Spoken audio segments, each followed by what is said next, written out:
सतयुग के चौथे चरण की बात है, जब इस धरती पर एक राक्षस राजा हुआ करता था जिसका नाम हिरण्यकश्यप था, जो कि अत्यंत वीर एवं पराक्रमी राजा था। हिरण्यकश्यप ने कई वर्षों की कठोर तपस्या की एवं भगवान ब्रह्मा को प्रसन्न किया। भगवान ब्रह्मा प्रसन्न भी हुए एवं व्याकुलित हुए एवं कहा, वत्स मांगो, क्या वरदान मांगना चाहते हो। तब हिरण्यकश्यप ने कहा कि भगवान मुझे अमरता का वरदान दीजिए। तब भगवान ब्रह्मा ने अपनी असमर्थता व्यक्त की एवं बताया कि वत्स, यह आपका वरदान जो है यह प्रकृति के नियमों के विरुद्ध है, ये मैं नहीं दे सकता। भगवान ब्रह्मा ने कहा कि कोई अन्य वर मांगो वत्स।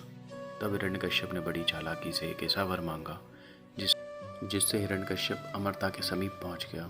उसने वर मांगा कि भगवान ब्रह्म, मुझे ना तो दिन में मारा जा सके ना कि रात्रि में, ना मुझे कोई घर के अंदर मार सके ना घर के बाहर, ना मुझे धरती पर मारा जा सके ना आकाश में, ना मुझे कोई पशु मार सके ना मानव, मुझे ना कोई शस्त्र मार सके ना कोई अस्त्र मार सके।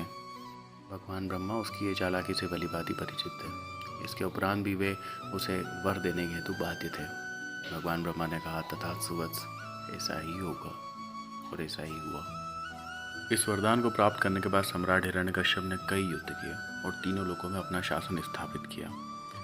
यहाँ तक कि इंद्रदेव तक को अपनी सत्ता से पदच्युत कर दिया गया।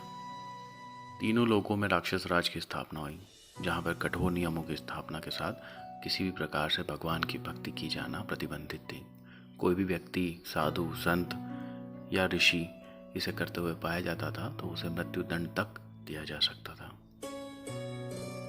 इस बीच सम्राट हिरण्यकश्यप को पुत्र रत्न की प्राप्ति हुई, जो कि स्वयं भगवान विष्णु का अनन्य भक्त हुआ। राक्षस कुल में उत्पन्न होने के बाद भी प्रहलाद भगवान विष्णु का अनन्य भक्त था। वह जब भी अपने आसपास भगवान हरि की कथा करता तब सभी उसे बड़े रोचक ढंग से सुनते थे। प्रहलाद के ये क्रियाकलाप सम्राट तक पहुंचे। सम्राट इससे बड़े क्रुद्ध हुए। उन्होंने प्रहलाद को कई बार प्रेम से समझाया, कई बार अपने गुस्से के साथ भी समझाया, किंतु प्रहलाद किसी भी प्रकार से हरि भक्ति को छोड़ने हेतु तत्पर नहीं थे। वे लगातार हरि भक्ति में ही लगे रहते थे एवं अन्य को भी इस हरि भक्ति में आने हेतु प्रेरित करते रहते थे। हिरण्यकश्यप ने त्रस्त होकर प्रहलाद को मृत्युदंड देने का निश्चय किया। हिरण्यकश्यप द्वारा निर्देश दिया गया कि मेरे पुत्र को भाले से मार दिया जाए। सैनिकों ने सभी प्रकार के प्रयास किए, भाले, विष, सर्पदंश, यहाँ तक कि हाथी के पैर के नीचे कुचलवाने तक का प्रयास किया, किंतु जिसकी रक्षा स्वयं भगवान करते हैं उसे कोई भी हानि नहीं हो सकती। हिरण्यकश्यप की एक बहन थी जिसका नाम होलिका था। उसे भगवान शिव से आशीर्वाद प्राप्त था कि उसे अग्नि नहीं जला सकती। उसने अपने भाई हिरण्यकश्यप की विवशता देखते हुए अपने भाई से सुझाव दिया कि क्यों न मैं प्रहलाद को लेकर अग्निकुंड में एक बैठ जाती हूँ, जिससे मुझे तो कुछ नहीं होगा किंतु प्रहलाद जलकर भस्म हो जाएगा।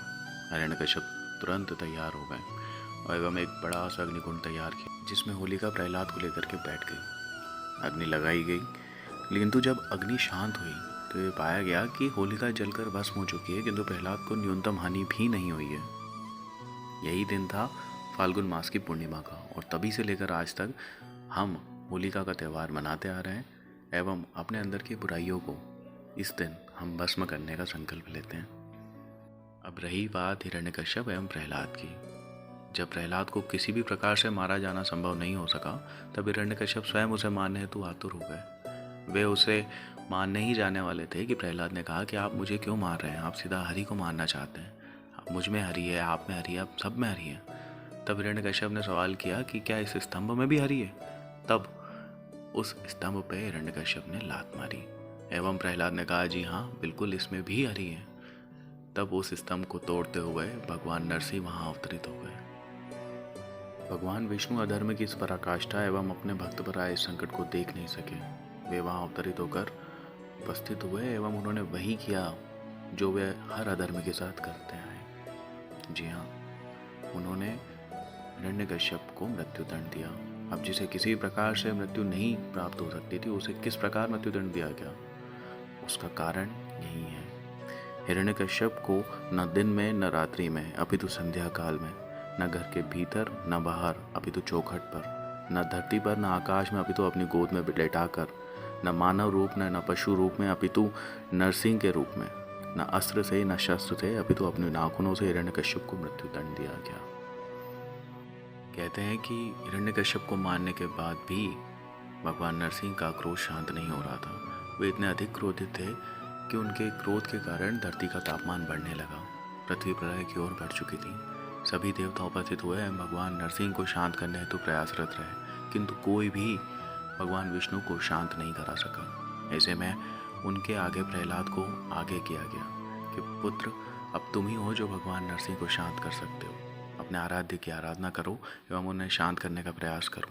तब प्रहलाद डरते हुए आगे आया एवं उसने कहा कि भगवान, मैं आपके अत्यंत कोमल रूप के दर्शन करता हूँ, आपको उसी रूप में जानता हूँ, कृपया शांत हो जाइए, मुझे इससे डर लग रहा है। तब जाकर के भगवान विष्णु का नरसिंह अवतार के रूप में जो अवतरण हुआ था वे शांत हुआ। उन्होंने प्रहलाद को अपने गले से लगाया एवं कहा, वत्स, मुझे क्षमा करना, मुझे आने में बहुत देर हो गई। मैं किसी भी कारण से तुम्हें इतना कष्ट नहीं देखना चाहता था, किंतु वत्स, अब तुम मेरी शरण में हो। तुम्हें अनंत काल तक याद रखा जाएगा एवं तुम्हें मेरे परम भक्त के रूप में जाना जाएगा। ये थी प्रहलाद की कहानी, जिसके कारण आज हम होली मनाते आ रहे हैं। उम्मीद है आप सभी को ये पसंद आई होगी। कृपया करके हमारे चैनल को सब्सक्राइब कीजिए, हमें फॉलो कीजिए, बस लाइक कीजिए, कमेंट कीजिए एवं शेयर कीजिए। धन्यवाद।